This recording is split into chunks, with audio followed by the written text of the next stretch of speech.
Pro Group Management. Workers' comp that works for you.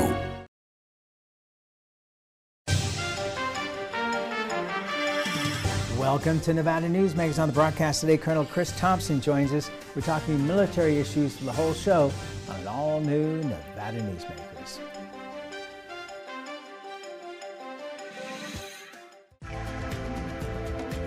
Save money and take transit.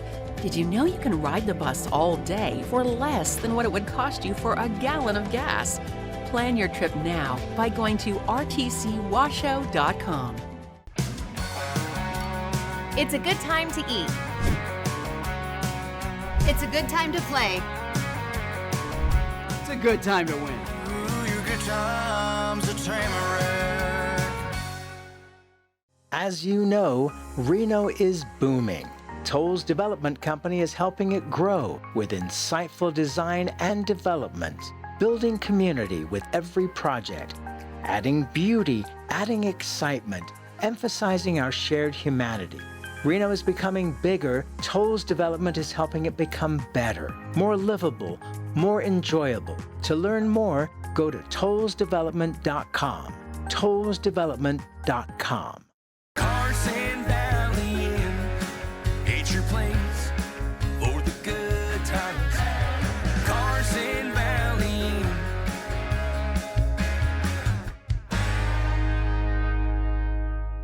For 50 years, Nevada Heating has been keeping people comfortable in their homes.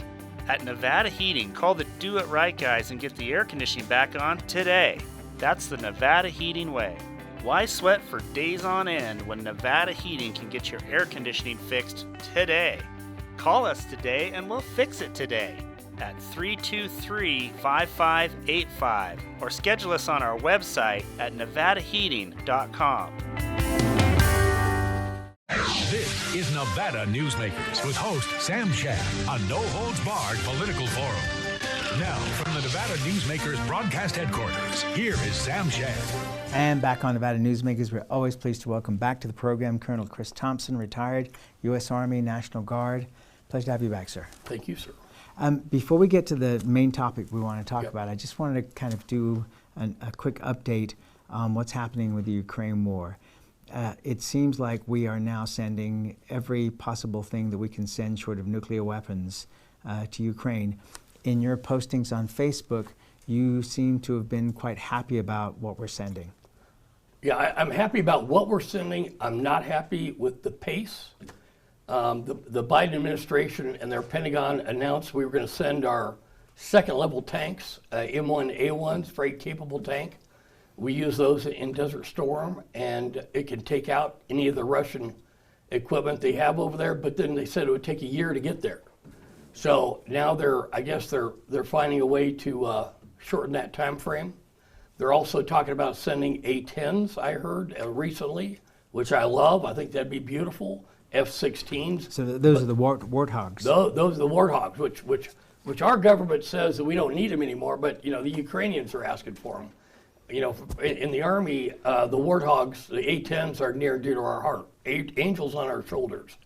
Finest attack aircraft in the world right now. So, but again, the Biden administration says it's going to take a year, and they're claiming training. I'm not sure. I'm not buying that. I mean, you could train a pilot, and the Ukrainians have trained pilots to fly a new aircraft in much less time than a year.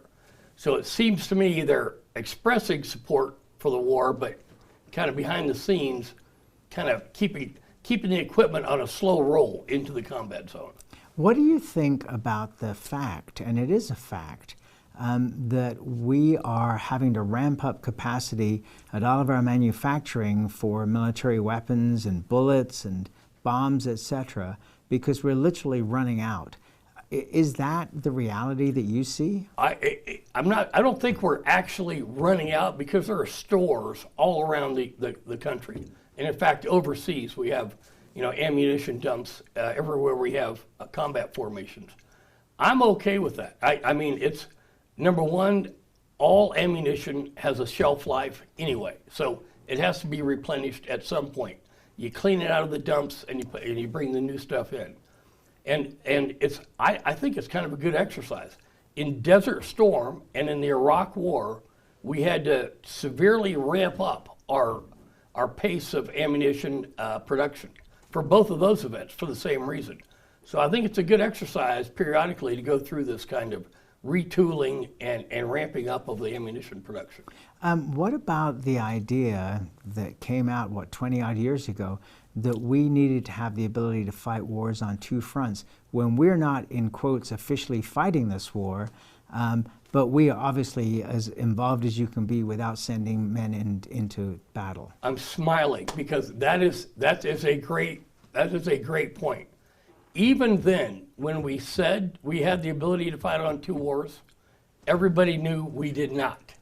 And then they clarified, well, one would be a continental war and the other would be a regional hotspot.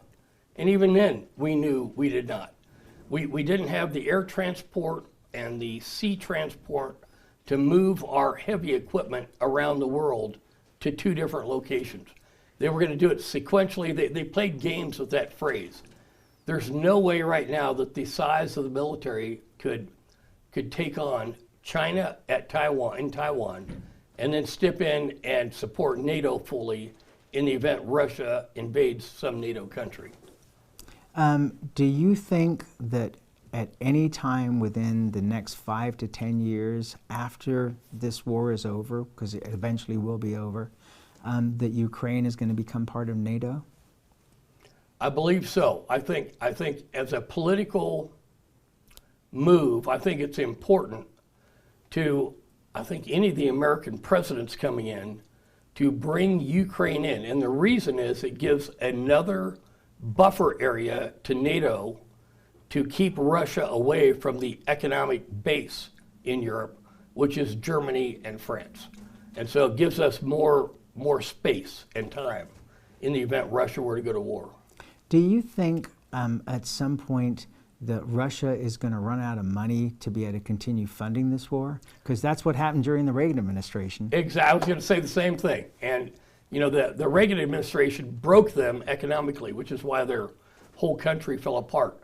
I think they're going to run out of money. I think they're going to run out of, Putin's going to run out of his ability to control the Politburo or whatever the current committee of communists running the country is referred to, which changes periodically. But I think he's going to run out of a lot of things: political will, money, armaments, the ability to recruit soldiers. I think that time is coming. When we were here in December last year, I talked about maybe a year. I still think that looks pretty good for this coming December. Everybody's getting tired. The Ukrainians are kind of wearing down. Also, Putin is for sure having issues internally. So I'm hopeful that maybe we have peace maybe by December.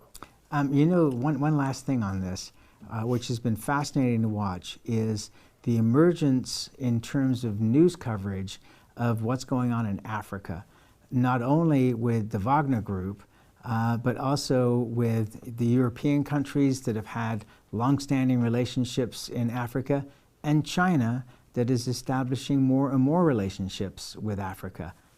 You have any thoughts on this? Yeah, Africa is a location that has never been really on the front burners for any of the superpowers, but it is rapidly becoming a place for competition because of China. China has actually leased a couple places, entered into agreements with host countries for naval bases in the ports of Africa, which I'm not aware that we have any, like permanent operating ports. We have Diego Garcia in the Indian Ocean, but you know, by putting a military facility into Africa on a port, they're going to have economic input, they're going to have political input, and it might be the new colonization move by China, just like the Europeans did in the late 19th century. And the other part of this is that gold and all kinds of minerals and metals that we want are all located in this very rich countryside. Yeah, they with all the gold and precious metals taken out, they are still resource heavy. There's a lot there that can be taken and removed by a country like China that wants them. And China is being very, they're using an anaconda approach. They're getting bases out all over the world. They have a Navy that's growing. They've got 2 aircraft carriers now. They are really being aggressive on stretching out beyond just the South China Sea and are, as a regional power, to compete with us globally on the seas. All right, let's take a break. We'll come back and we have a much more serious topic to talk about after this timeout. Remember 2010 in northern Nevada, 13 to 14% unemployment, thousands of homes in foreclosure, Nevada's casinos closing? Families in the Reno-Sparks area were hurting. Many were losing everything. Then Story County launched a game changer for our region, a public-private industrial partnership, streamlined permitting, slashed bureaucracy, attracting Fortune 500 companies that made Nevada their home. Story County generated a river of cash to area communities. Economic studies by the state and others for the Gigafactory consistently show positive economic benefits for our region. $4 billion in local wages, $17 billion in consumer spending and economic activity, over $100 million in taxes to Washoe, Story, Reno, Sparks, and Nevada, just for the Gigafactory alone. Story County, improving northern Nevada one industry at a time.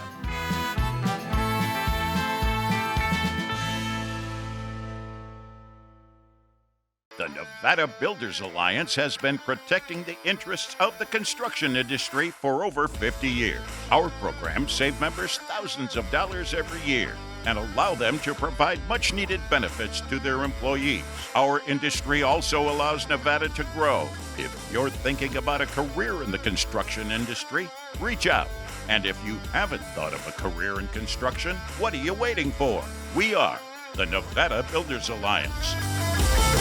7 at 7 is a newscast built for your smartphone. It's a 7-minute newscast available every weekday at 7 a.m. and 7 p.m. at lvrj.com. We don't waste your time, and we give you the day's top stories. We at the RJ have noticed some similarities between us and a certain BTS character, RJ. Plus the latest in Las Vegas business, weather, health, and entertainment news. 7 at 7 streaming now on your smartphone. This is Nevada Newsmakers. And back on Nevada Newsmakers, we continue our conversation with Colonel Kris Thompson, retired U.S. Army and National Guard. The note you sent me said, the number one issue without question is the high suicide rate among active duty soldiers and veterans. Even the USO is appalled. Please elaborate. So the suicide rate, despite all of the lip service given to the suicide rate for a generation by the Army leaders at the Pentagon, they'll talk about, we have a plan, they'll talk about, how it's getting better, what they're doing. It has actually been increasing lately. Even the USO, military.com, Army Times, they're all noting that the suicide rate has actually increased on both active duty and veterans and over time. And part of that is that we've had more combat-related stress imposed on active duty soldiers, a lot of whom come back and they get out, they go into civilian society as a veteran. But yes, there's a lot more combat to deal with, but you're not seeing improvement in the plans and in the services and in the ability of the active duty military, active duty Army, or the Veterans Affairs, the VA, to treat mental health and along with that to treat substance abuse and alcoholism. Those are the issues, and we've had a horrible time in the Army being able to address this. People don't want to talk about it. It's a subject that is kind of taboo to bring up and really discuss, at its depth. I served on the Iron Curtain in my regiment with another captain named Dana Petard. Dana went on to become a 2-star general, commander at Fort Hood, brigade commander in combat, an American hero, and he suffered mental health issues. He went public about it, and he put a plan in place for his troops to help them when they came home from combat. And it was very, Time magazine had a profile on him, and they said the general who went to war against suicide. And of course, in my view, Dana was an absolute, you're not going to find a better combat officer than Dana Petard. In my mind, he should have been the next Colin Powell, but that was it. I mean, you talk about suicide, you focus too much on it, and the Army doesn't like to hear about that. And so it is a unresolved issue that keeps getting worse. All right, so, one will presume from the amount of noise we get from Congress that they are very involved in this, but from what you're saying, it seems like lip service. Congress is involved. Every time I meet with our congressional delegation folks directly, I tell these representatives, I said, when you get a general in front of you testifying about suicides, you get them in a headlock and you press them. There's only so much Congress can do. Congress can't make plans for the Pentagon. Congress can't tell the VA how to do their services. It's up to the leadership in the Pentagon, and it's up to the leadership at the VA to solve this. And if they don't have the money, they need to tell Congress what they need. But again, it's something we're great at helping soldiers that have physical injuries, loss of limbs, loss of arms, loss of facial injuries, as our Senate candidate experienced in combat. We're great at treating that. We're horrible at treating the mental health part. All right, so where do we start if we want to fix this? So I think it's got to be, it has to be a full regimen of focus. Number one is you don't send soldiers to 5 tours in Iraq. When you have that much repeated combat, you're going to have issues that go on for quite a while. We have soldiers going 5 reserve component soldiers who signed up, in the event of a national emergency, sometimes now are being sent over there 5 or 6 times. That's ridiculous. That is warfare on the cheap. That is overextending our few soldiers too much because you don't want to enlarge the military. Number 2, when they come home, they've got to have a plan in place for a transition. I came home from Desert Storm. Many officers came home from Iraq. There really is no focus. There's an event, a ceremony, but there's no real checks about how the soldier's doing, what they experienced. There's nobody to really talk to. Next, you have to have ongoing services as a veteran from the VA. If a veteran asks for issues, I'll give you an example, and I mentioned this before. My brother was a company commander in the 1st unit into Baghdad in the Iraq War. And they were there for about 6 months. They took a lot of mortar fire, drive-by machine gun fire. He lost some of his soldiers. It was hard on him. He came back. He's a guy that puts his whole soul into something. He came back. He was not the same guy. He emptied himself over there in the sand. And he kept going to the VA. First they put him on pills that turned him into a zombie. My brother, myself, my dad, my mom helped as much as we could as a family. My brother and I actually went to the head of the VA facility in Denver. We called our congressman for help. They would not address the issues that were affecting him. I'll never forget, they sent him home from the VA one time saying that we think he's a danger of suicide. Then why are you sending him home, putting this on the family, for Christ's sake? So there's a lot, after someone leaves the service, there's a lot that the VA could do that they're not doing. And then next, I think, that would help is the promotion system at all levels still punishes those who report mental health. If you're an officer going up the fast track for command, and I commanded platoons, cavalry troops, tank battalion, and an infantry regiment in my career. But at every step of the way, if you were to report to your superiors that you were seeking treatment for, or you wanted counseling, or you had something to deal with from your last rotation, your career is over. You will never get another command.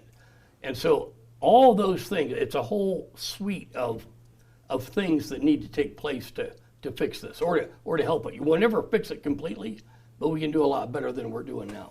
All right, let's take another break and we'll come right back. Safety is the #1 priority for the trucking industry. Over $7 billion a year is spent on technology like this electronic eye that will apply the brakes automatically. But the most important factor for safety is the truck driver. These hardworking men and women who safely move over 70% of our nation's freight and 94% of Nevada's. We thank you because trucks move America forward. Pro Group Management is the place where companies can find workers' comp solutions that are designed to meet their specific business requirements. As regulations evolve, Pro Group takes a proactive approach to clear the path to make sure your business stays ahead of the curve. Knowing your workers' comp program is optimized, you can focus on other important matters related to your growing business. Pro Group Management, workers' comp that works for you.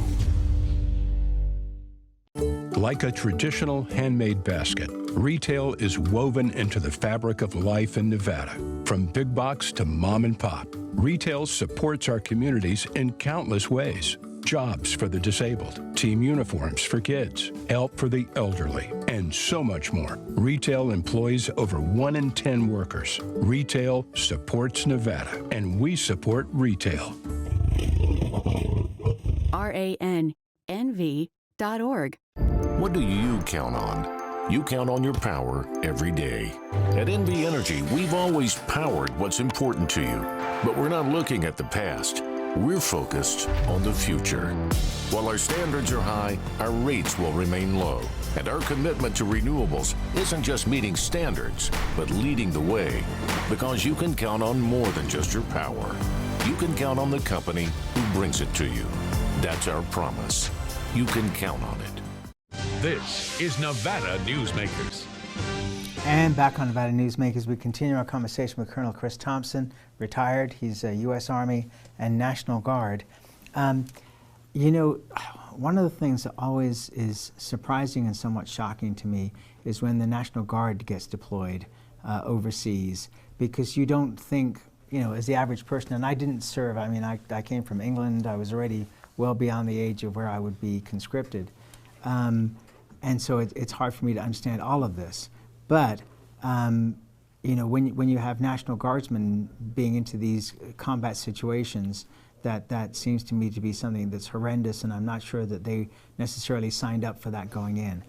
But let me ask you this, because it seems to me that if we were to reinstate the draft in this country, that wars would be over instantly, except you know, the threat of Nazism or something like that, with a Hitler-type situation. And maybe we have that at this point in time with a couple of different leaders in various countries.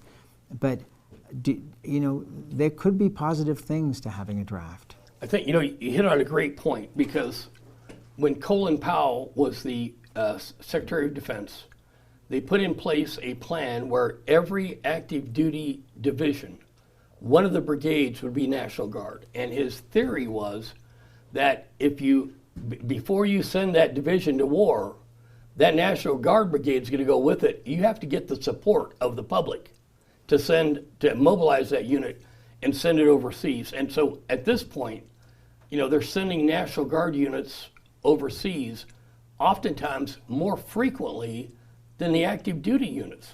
And it's because, you know, it's because the military has become too small for the commitments our politicians are making. Right.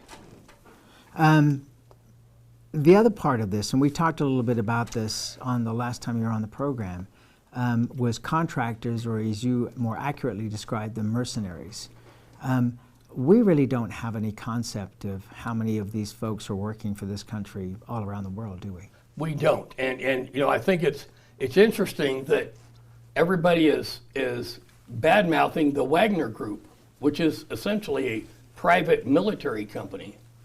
But there's a lot of similarities, not in how they operate on the battlefield or anything, but just in focus between mercenaries that Putin is hiring. And if you rely on mercenaries for combat potential or to assist in a theater of war like that for combat impact. It's really that the same issues that Russia's having with the Wagner Group, atrocities, no attention to the laws of war, brutal tactics, even treatment of the people that they brought convicts out of prison to serve in this. There's no control over what happens inside one of these civilian contractor outfits. I love them for diplomatic security, for doing things that are, not related to combat. But as you've pointed out, a number of times, we now have people, contractors, combat equipped in combat zones, performing duties that probably should be performed by uniformed personnel. To say the least. I hope we've shone a little bit of a spotlight on what's going on with PTSD and the need for the VA and the veterans organizations to do a better job. It seems like, and I don't mean a literal comparison, but it's like when we release people from prison, we give them no assistance. Yes. When we let people out of the military, we give them no or very little assistance. And that needs to change on both fronts. I thank you for being here. Let's continue this conversation. Thank you. And we'll be right back. Imagine a magical garden that feeds Carson City's hungry and homeless, teaches our high school students agriculture, creates hanging floral displays to beautify downtown, and yet charges nothing. It's not magic. It's the Greenhouse Project. It's real, it's growing, and it needs your help. Go online to carsоncitygreenhouse.org so together we can grow it forward. It's a good time to eat. It's a good time to play. It's a good time to win. Your good time's a train wreck. Brian Culpa Photography was born in the rolling hills of Massachusetts, and now he can help you experience the stunning beauty of Nevada in a whole new way through the power of flight. Flying has always been a passion for Brian, and at Brian Culpa Photography, he can make your imagination soar. Brian has the creative mind and tools to tell your unique story. Experience the bird's eye view at brianculpaphotography.com. Modern boutique Ahern Hotel and Event Center sits at the heart of the Las Vegas Strip. 2 floors of meeting and event space are ideal for groups and conventions. Stay in one of 200 luxurious rooms and suites. Brand your event throughout the property. Flexible event spaces make for easy planning and personalization. Take over the entire hotel with a full buyout option. Thanks for watching Nevada Newsmakers. You can catch us online 24 hours a day at nevadanewsmakers.com, or you can download the podcast wherever you like to get your podcast. We'll see you on the next broadcast.